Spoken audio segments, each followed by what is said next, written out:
Here's a Photoshop transformation restoration I want to show you. Here's a football team. I guess this photo's dating back about 30 years or so.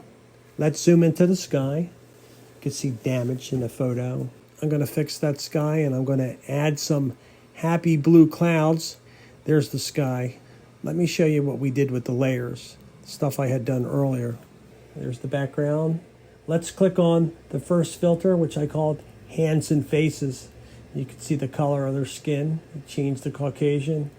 Adding some green grass, numbers on their shirts, blue sky, some colored pants and shirts. Let's zoom in here. Let me show you a close-up, and I'm going to remove the filters, and I'm going to show you step by step some of the things that we do when we restore media.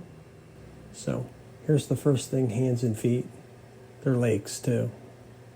It's the green grass, numbers on the shirt, pants, green pants. This is their clothes and other body parts. So there you have it.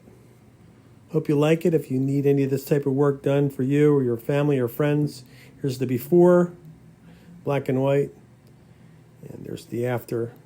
Tommy Productions Media Services, TommyProductions.com. Thanks for watching. Appreciate it. Bye now.